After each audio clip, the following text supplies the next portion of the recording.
Welcome to Keep the Faith Ministry News. The practice of weekly rest has roots as old as humanity itself. However, its institutionalization as a rite and its connection to Sunday date back to a complex historical, religious, and legal evolution. In the Judeo-Christian tradition, the day of rest, the Sabbath, occupies a central place in the spiritual experience, while in modern Western culture, Sunday has acquired both religious and professional connotations. How did this shift occur?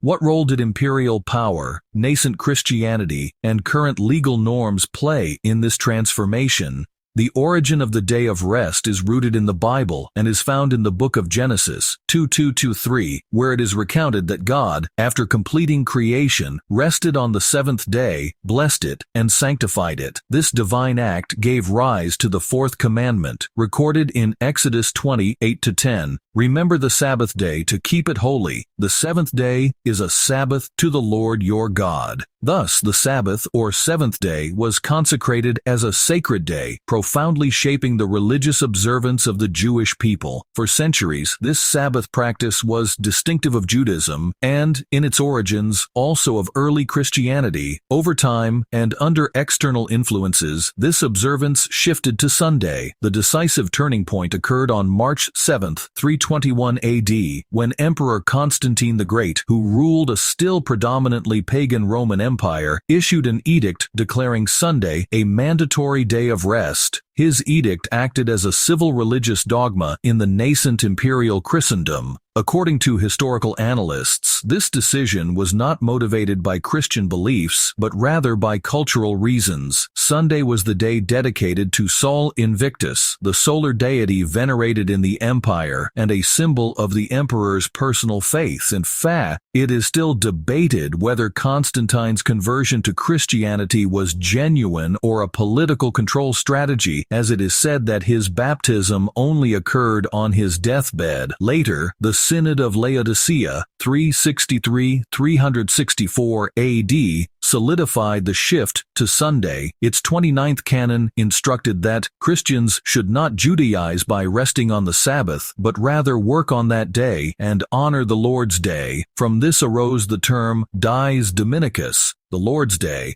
the origin of the word Sunday in many Romance languages. This change had not only theological implications, but also disciplinary ones. Those who persisted in observing the Sabbath were considered anathema, that is, cursed, or excluded from the Christian community. For the Catholic Church, Easter Sunday represents the culmination of Christian hope, Christ's victory over death and the promise of eternal life, which unites communities around the mystery of the resurrection. In 1998, Pope John Paul II, in his apostolic letter Dies Domini, addressed to the bishops, clergy, and faithful on the sanctification of Sunday, recalled the importance of this practice. It is necessary, therefore, to reread the great page of creation and delve deeper into the theology of the Sabbath in order to enter into a full understanding of Sunday. With these words, the Pope invites us to rediscover the profound value of Sunday rest, not only as a religious obligation, but as an experience that connects daily life with sacred history and with the spiritual dimension of the human being. Today, weekly rest, and in particular Sunday rest, has transcended its religious significance to become a recognized labor right in most Western countries. In the Dominican Republic, the current Labor Code, Law 1692,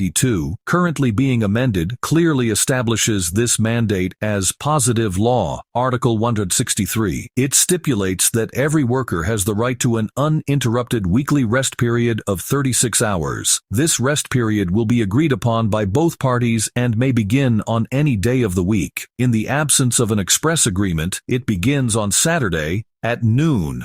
This right expressly extends to domestic workers. Article 262. Domestic workers enjoy the weekly rest period established in Article 163. Article 168. It establishes that, on Sundays and non-working days, establishments selling provisions, meats, poultry, vegetables or fruits at retail may remain open until 1 p.m. Furthermore, in the absence of an agreement between employer and employee, the weekly rest period begins on Saturday at noon, which has a symbolic connection to the ancient Sabbath. Similarly, collective bargaining agreements may establish a different weekly rest day, but they cannot eliminate it if the agreed day, quote, in seeking to cast contempt upon the divine statutes, Satan has perverted the doctrines of the Bible, and errors have thus become incorporated into the faith of thousands who profess to believe the Scriptures. The last great conflict between truth and error is but the final struggle of the long-standing controversy concerning the law of God. Upon this battle we are now entering, a battle between the laws of men and the precepts of Jehovah, between the religion of the Bible and the religion of fable and tradition. Great Controversy, page 582. This is Keep the Faith Ministry News. Thank you for watching.